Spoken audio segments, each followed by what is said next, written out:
This Three Beards Media podcast may contain mature themes, and if you're not down with that, we got 3 words for you. Like the podcast. Nailed it!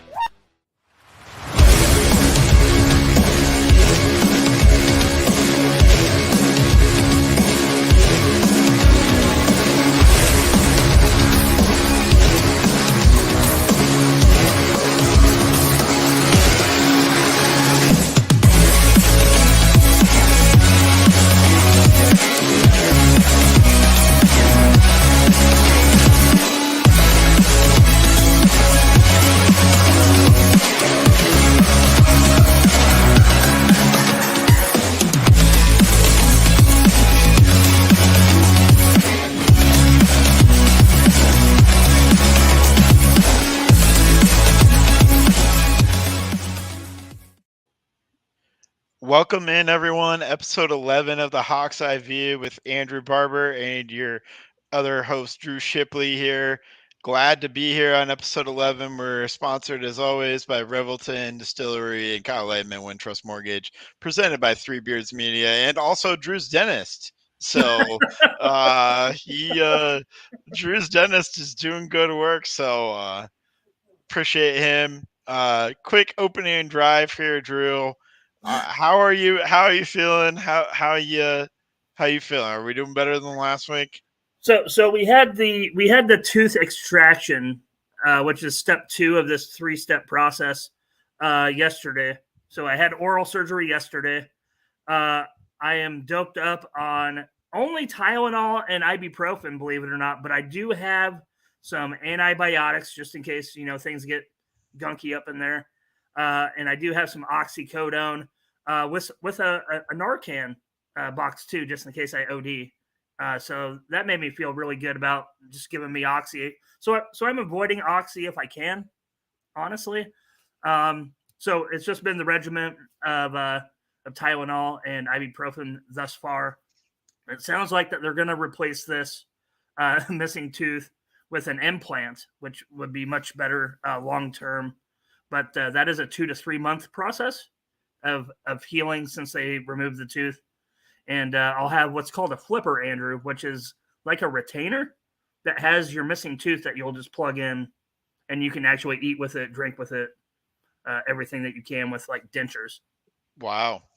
So I get that next week, so I should sound normal next week and so look normal as well, because we have faces for radio, Andrew. So the fact that we do this live on YouTube and Twitter and our Facebook page through Three Beards Media is already kind of making me a little nauseous. So let's get on to the football game, Andrew. Let's move on. Sure. Yeah, we won't talk about your questionable injury status for tomorrow's game. Game time decision. We'll get you off the injury report, hopefully. So, yeah, let's talk football. Hawks are rolling into this thing. It's the Floyd of Rosedale. It's another trophy game. Played a trophy game last week. Iowa's 2-0 in their trophy games. Looking to go 3-0 in their trophy games. They've owned Minnesota. They haven't lost to Minnesota since 2014. Last time they lost to Minnesota in Iowa City is 1999. I was in 7th grade. So and that was Kirk's first year, right? Yeah, that was Kirk's first year, and that was the last time Iowa lost to Minnesota in Iowa City. So there's a lot of history of domination here for the Hawks in the Kirk Ferentz era of Minnesota. A lot of great Iowa-Minnesota moments. What's your favorite Iowa-Minnesota moment? So they've alluded to it a lot on KXNO today, and I cannot deny the fact that the 2002 season in the Metrodome, carrying or attempting to carry the goalpost out of the stadium in what seemed to be anointing Iowa as the Rose Bowl Big Ten representative, right? Kirk Ferentz had the roses, they're carrying him off, all this, that, and the other. Didn't result in the Rose Bowl. It resulted in an Orange Bowl loss to, was it Matt Leinart in USC? Carson Palmer. Matt Leinart, the next Orange Bowl. Just kidding. So, yeah, Carson Palmer, who was the Heisman Trophy. No, he wasn't the Heisman Trophy winner that year, was he? I believe he was actually. Oh, because Brad Banks was second. Yeah, Brad Banks was. It was a Carson I Palmer. couldn't remember if it was the same year Reggie Bush won the Heisman Trophy or not because they Yeah, played give me 1 together, right? second. Yeah, I think they did. I just can't remember Uh, which year was which. hang on. I think you're right. 2002 Heisman winner Carson Palmer. Brad, Uh, Brad Banks second. Heisman Trophy voting: Brad Banks second, Larry Johnson, Willis McGahee. I don't know if Carson Palmer and Reggie Bush played together. That's the piece They might no, not have.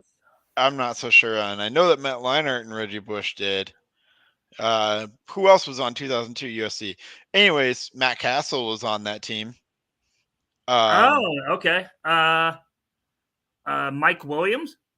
Mike Williams, yeah, the receiver Mike Williams and Kerry Colbert. Man, I can't believe I pulled out that Mike Williams because you know how many Mike Williams have been in the NFL since then? Like there's one currently in the Chargers organization who's on IR, unfortunately, because he was on my fantasy team. But right, Troy Polamalu was on the defense of that USC team. So since we're reminiscing about old bowl game rosters, how about the LSU roster for that Capital One Bowl? Which Capital One Bowl? You talking about the one where Tate to Holloway? I'm talking about both of them actually, but yeah. Yeah, are you talking about the Odell Beckham, Jarvis Landry, Leonard Fournette one? Yes, that's what That that's one. what Yeah, yeah. I have no clue how that LSU team went 8-4. Because they play in the SEC, Andrew. They play in the SEC. Okay, yeah. So did the Joe Burrow team that won the national championship. They had Jamar Chase, Justin Jefferson, and Clyde Edwards-Helaire. Well, they had Joe Burrow at quarterback, I guess is the answer to that. Can you believe like how quickly CEH has come and gone out of the league? Really? Yeah, I don't know. I thought he was so good at LSU. I really did. He was. And then as a rookie, he was great, and then just phased him out. He was. Which the irony is now, you know, Eric Bieniemy, the former OC there, is now our OC out here in Washington, and they are very pass happy with Sam Howell, thinking that he's Patrick Mahomes. I'm like, yeah, I don't understand. Throw the ball 65% of the time, which we will not see tomorrow, Andrew. We will not see 65% pass out of either team. We won't. You gave your favorite moment, 2002. I'm going to go with another one that was also in Minnesota, 2008.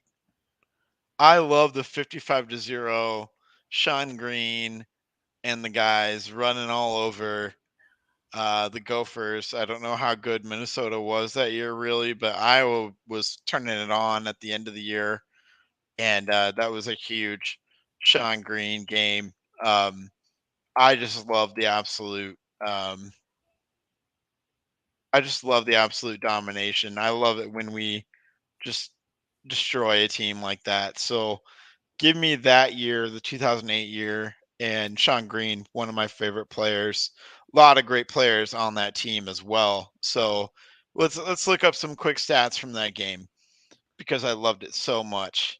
Sean Green had 144 yards and 2 touchdowns. Ricky Stanzi threw for 3 touchdowns, 255 yards.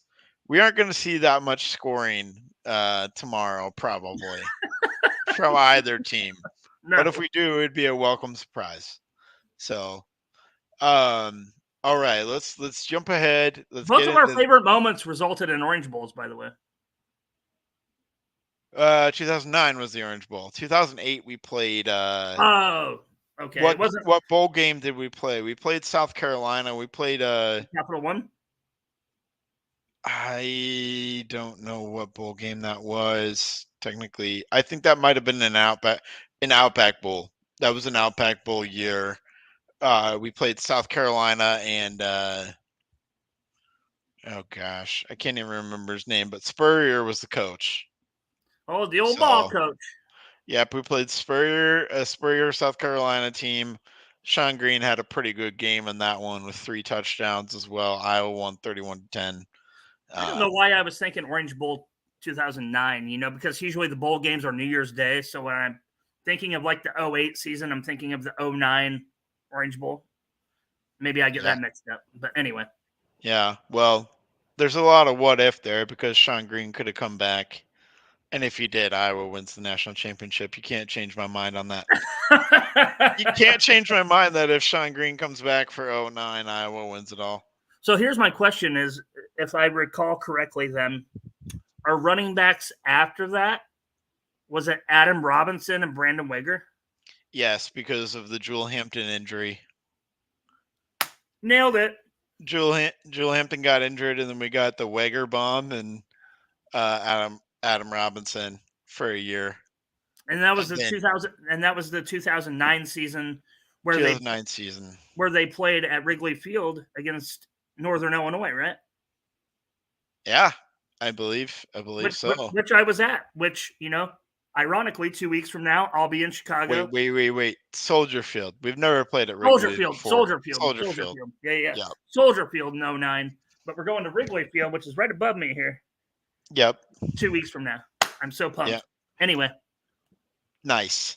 Let's get focused on this year's game.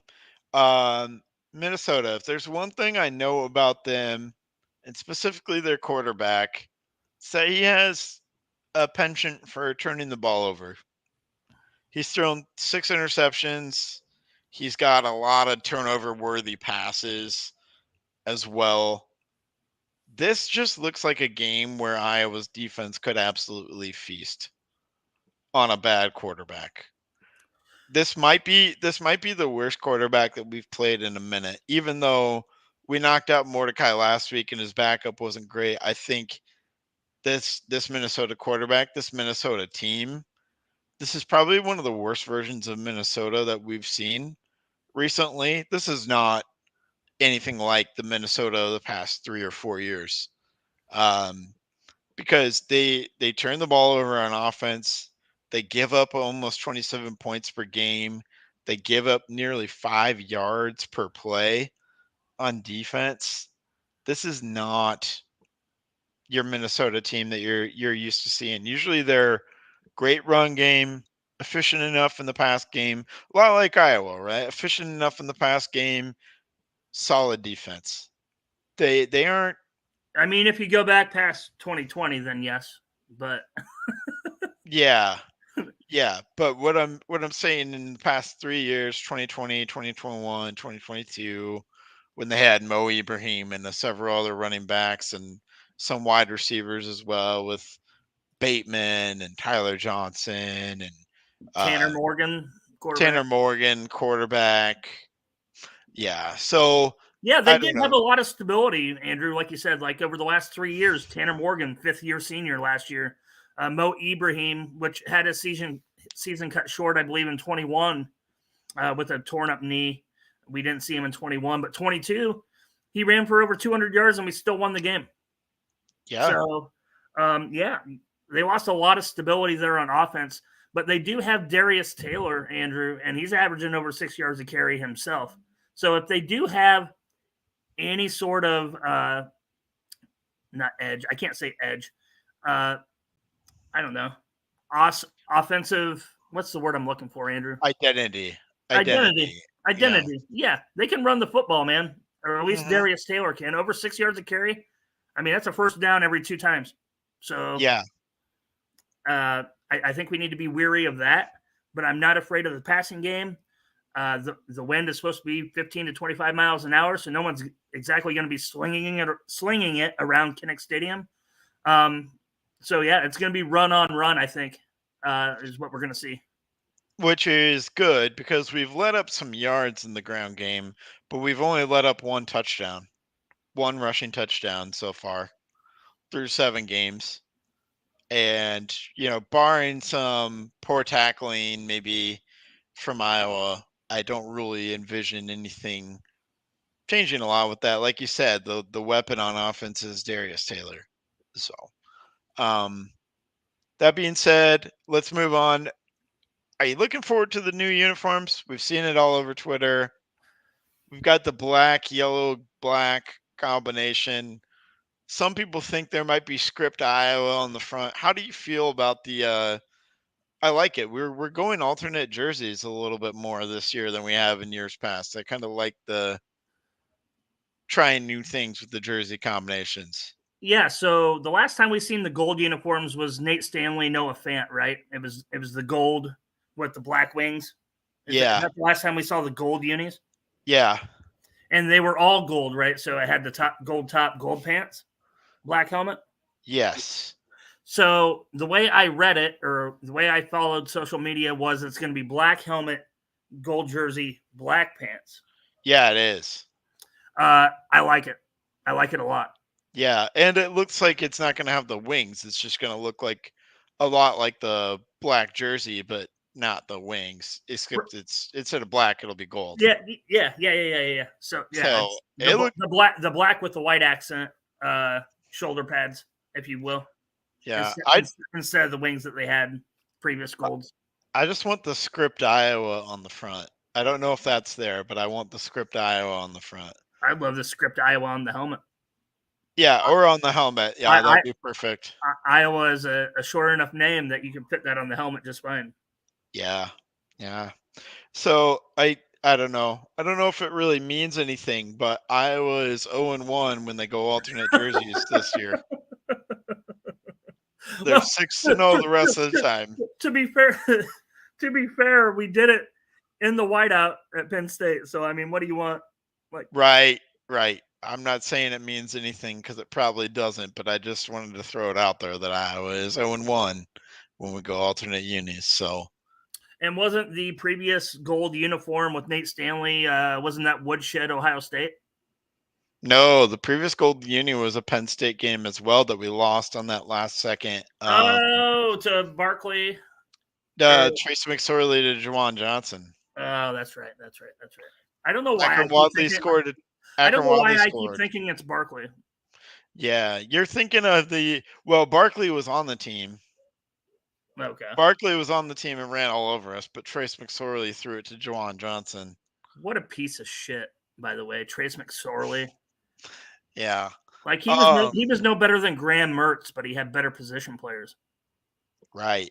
The Woodshed, Iowa thing was the gray jerseys. The gray alternate. Kind of the gray helmet. Yeah. A little bit with the gold. With the black herky and the gold outline. And it was also the same year that we wore the yellow jerseys, both 2017. So they're both Nate Stanley and Noah Fant. Both Nate Stanley and Noah Fant, TJ Hawkinson. Tyler Goodson. Akram Wadley. Oh, it was Wadley. Okay. Akram Wadley. Yep. I was deployed overseas in 2017, 2018, so I kind of get those mixed up. Gotcha. Yeah. Well, I was here to watch it all. So, yeah, that's that'll do it for the first and second down. We're going to go ahead and take a couple commercial breaks back to back here, if that's okay, Drew. Let's going to hear from both Revelton and Wintrust. So, here we go. At Revelton Distilling Company, everyone has become a part of the Revelton family. From the Taylors and their daughter who helped perfect their award-winning gins, to the team who installed Lucy, our 33-foot-tall custom-made still, right down to the local farms that provide our coveted corn, and even the cows on those farms who consume our mash byproduct. Want to see the farm to flask come to life?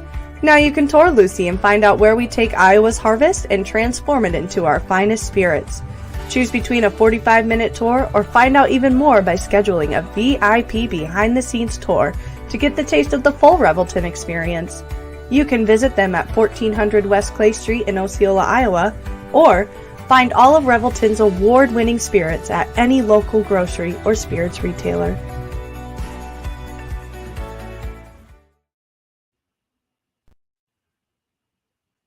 Are you in the market for a new house and unsure of the mortgage process?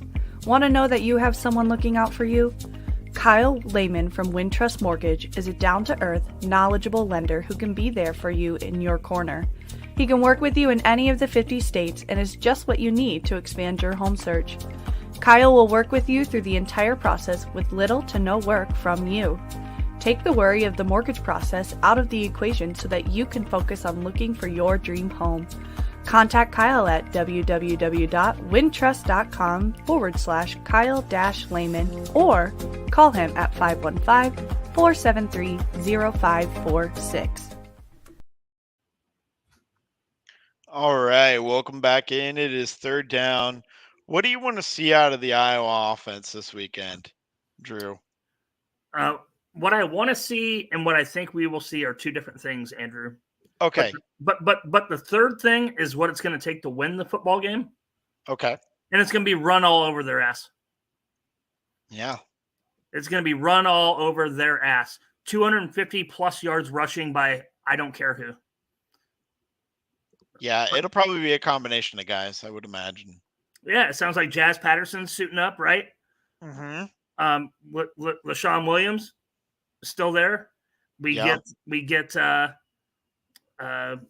it, I can't think of his name now. I'm having Caleb Johnson. Caleb Johnson, or number one, a little bit healthier.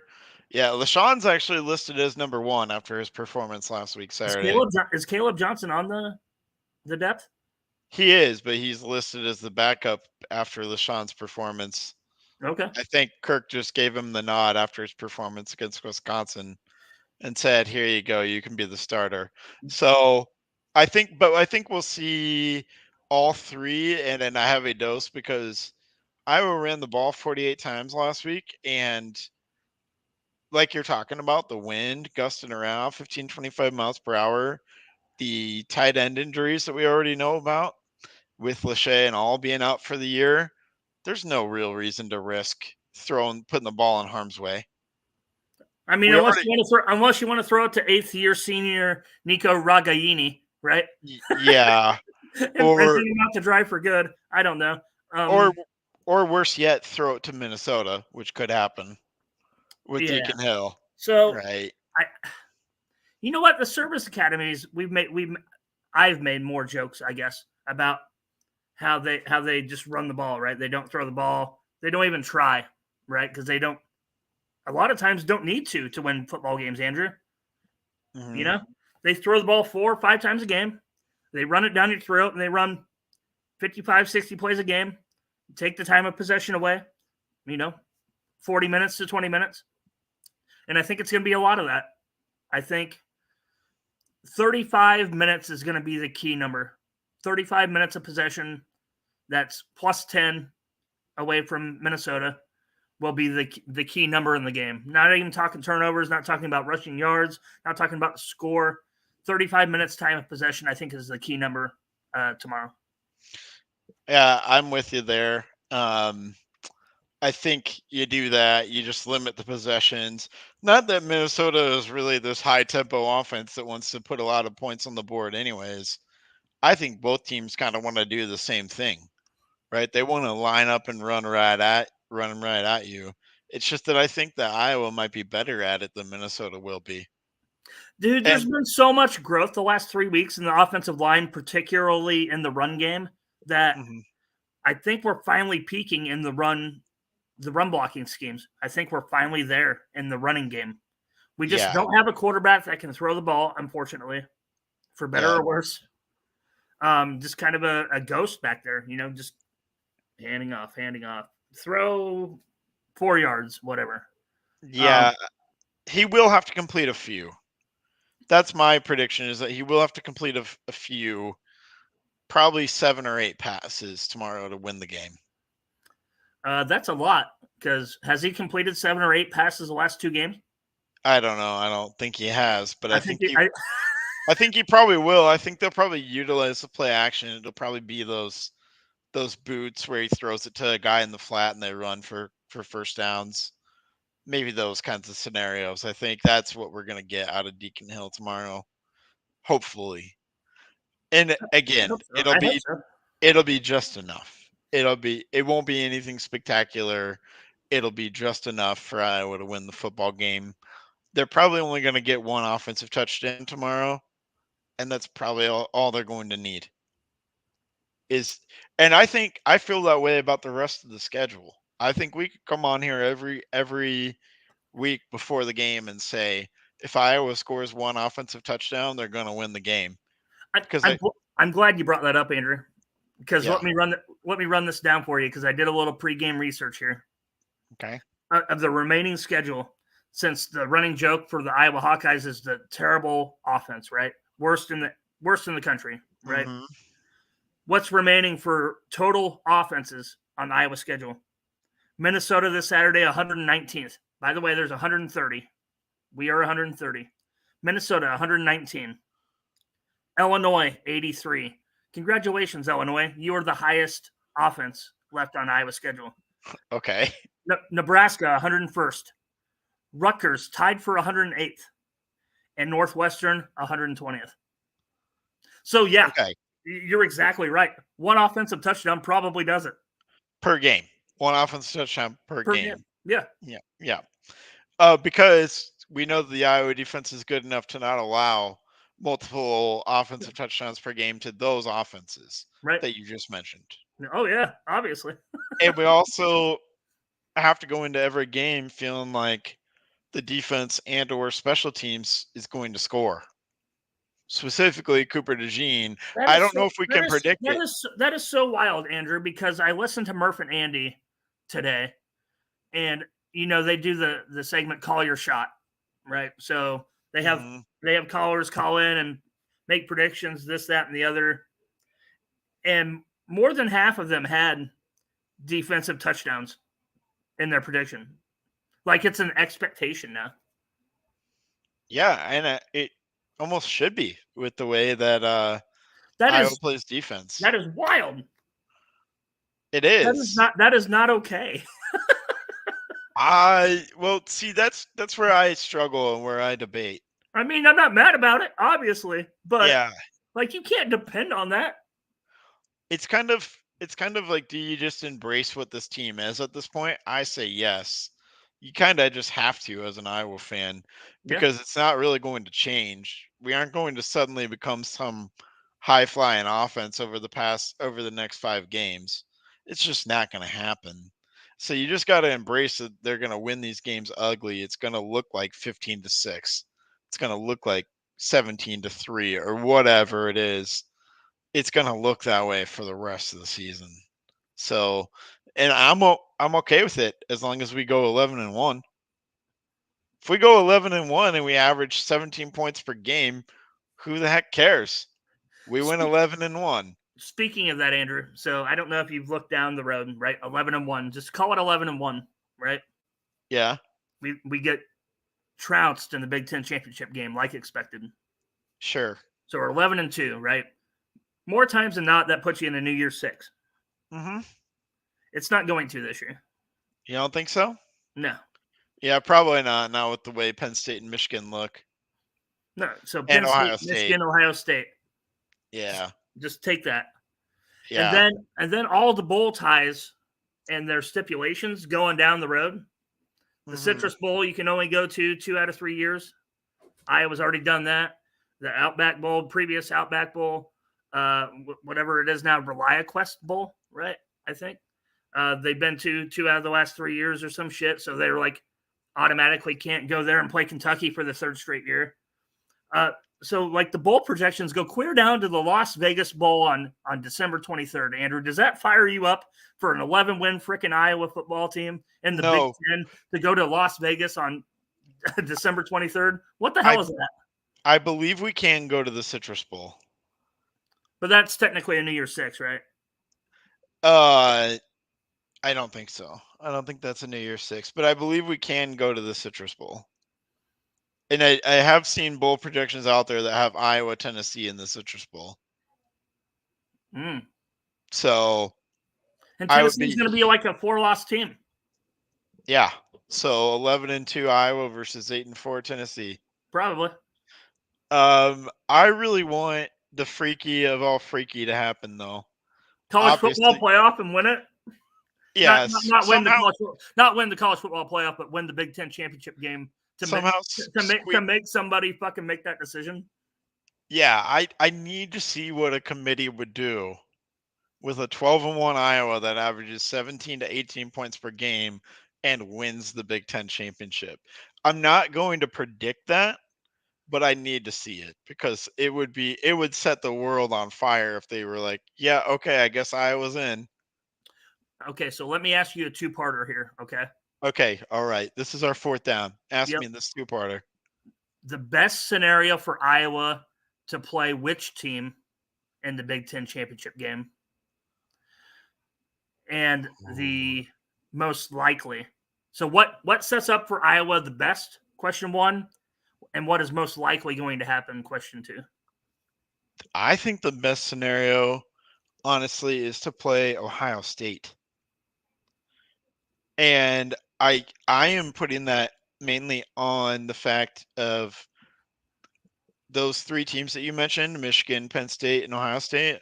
I think Kyle McCord is the worst quarterback out of those three.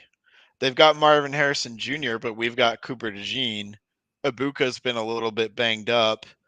Ohio State has a really good defense as well, but I'm really just looking at the quarterback and thinking of the three quarterbacks from the teams that we'll probably face, which one could beat us the easiest, and it's not Kyle McCord. It's JJ McCarthy, Drew Aller. Well, we've already seen it with Drew Aller. But what's most likely to happen is Michigan, unless the problems that Michigan has impact this season in some way, shape, or form. Probably not, but Michigan just looks like the best team, maybe the best team in college football, and I'm not going to bet against them. So my answer to that question is actually the same team, and I'm going to shock you. Okay. Penn State. Oh. Okay. We've already played them once, right? All right. Let's hear this. I think the most likely scenario is Penn State beats Ohio State tomorrow. Oh. Okay. I think they have a better defense. Like you said, Kyle McCord is the weakest quarterback of the three. Mm-hmm. And then as far as the second half of playing Penn State again, having a second go around at it, you have tape on it. You played a familiar opponent before. We're not going to turn over the ball 4 fucking times again. And if we do, well then fuck it, right? Like we weren't going to beat any of them. Regardless if it was Michigan or Ohio State. We're not turning the ball over 4 times again. Yeah, right. Which, led to that big disaster. But man, Iowa plays their best football in November and December. And we've seen time and time again, the way that we're running the ball now, we don't need to have Cade McNamara out there hobbled and shit, trying to throw passes that we have no business throwing. Right? So I think because we have a new identity and that we know the opponent is the best scenario. Now, I'm not saying that we can beat them. I'm not. Okay. I'm just saying that out of the three and what I think is most likely, both is Penn State. Yeah. Okay. I mean, your logic makes sense to me. I didn't see it that way, but yeah, it seems like solid logic that I can't argue with. So we are in agreement, though, that it's okay for Iowa to go to the Big Ten championship. We want to make the Big Ten championship. Hell yeah! Have you seen the Hawk fans on Twitter that are like, we don't want to go to the Big Ten championship because we're going to get embarrassed? That's nonsense, guys. Come on. Like, even if we get destroyed by 50, 60 points, I still want to say we were there. Why are you even a sports fan if you're rooting for that shit? Right. And now, granted, I can see like the scenario of fans where they want us to fall flat on our face, fire the whole coaching staff, and the first thing we do going into the new Big Ten is have a new staff, somebody that can actually call plays, stuff like that. Like, I would rather root for that of just shitting the bed completely and going 6-6. But I don't want to do either, obviously, Andrew. But yeah, I would rather do that than root against the fact that we're going to the Big Ten championship game. Yeah, that's never made any sense to me, and so hopefully everyone can go ahead and just put that down. All right, final cut time. We got to go ahead and make our predictions for this week's game. I'll start off, and then you can wrap it up. I'm gonna say that Iowa does take care of business pretty well here. I think this is going to be Iowa 20, Minnesota 3. I don't really see Minnesota finding the end zone. I don't really see Minnesota maybe not even really crossing midfield for most of the game, to be honest. Tory Taylor's going to have a hell of a week, just like he did last week. And I think, like you said, the Hawks keep it going on the ground. Probably, I think 200 yards is more than reasonable, again, given the fact that like Minnesota's giving up almost 150 yards per game. I think 200 yards is well within reach for this Iowa team. So give me Iowa 20, Minnesota 3. My prediction, Andrew, is a lot similar to yours. I have 24-6 Iowa, keeping him out of the end zone, 2 short field goal chippies that they get. Again, I think the key number is 35 minutes time of possession, and I think we run the ball for 250 yards. And that's literally all it's going to take to just kick their ass. Yeah, probably. So the fact that the spread in Vegas is only 3.5, like I don't understand that. That doesn't seem right to me. Yeah. What they're seeing is Iowa's going into a bye. Minnesota's coming off a bye. Iowa's coming off a big win at Madison. Maybe they think it's a little bit of a letdown spot. But we know that Kirk Ferentz doesn't really usually allow for those kinds of letdowns. He gets the team focused. The outside noise is kind of pushed to the side. I mean, they celebrated that win, I'm sure, over Wisconsin, but immediately come Monday, they were right back at it. They were ready, focused, and Kirk just has PJ Fleck's number, man. Like he's just coach circles around PJ Fleck. So we both feel good. Yeah, we got to keep Floyd home. And for the last second buzzer, let's give a shout out to the Iowa women. Obviously, we didn't have any worries that we were going to lose to DePaul in an exhibition game, but 55,000 fans packed Kinnick Stadium, Andrew, including yourself. Yeah. Caitlin Clark, a triple-double, which, by the way, was way above the over-under 21.5 minutes played that we talked about last week on the episode. Oh, yeah. The starters played a lot of minutes in that game. They played it like a regular season game, man. I think they just knew that there were a lot of people there to see that. To see Caitlin Clark, to see her put on a show. And so they went for it. And thanks to DePaul too, they were a good opponent. They were more than gracious enough, and they seemed to enjoy the experience as well. So I thought it was a really cool experience for everyone that was there, both Iowa and DePaul. And Iowa fans, obviously. It was a great experience. We had the IOWA chant going on for like 12 minutes. During the fourth quarter.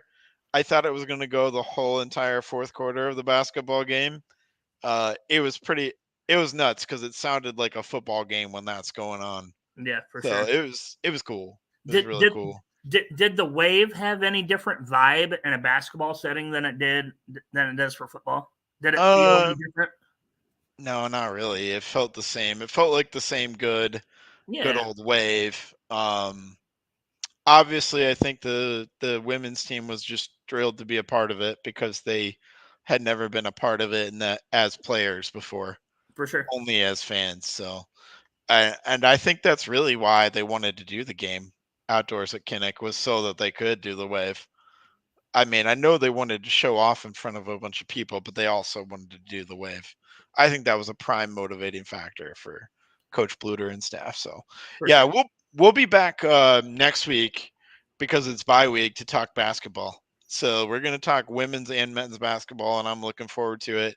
We'll be back after the game, maybe even Saturday or Sunday. I don't know. I might have some things going on, but we'll be back to wrap up the game after Iowa, Minnesota are done. So find us wherever you get your podcast. Thanks for joining us tonight. Find us Apple, Spotify, YouTube, Facebook, wherever you like to listen to us. We appreciate it.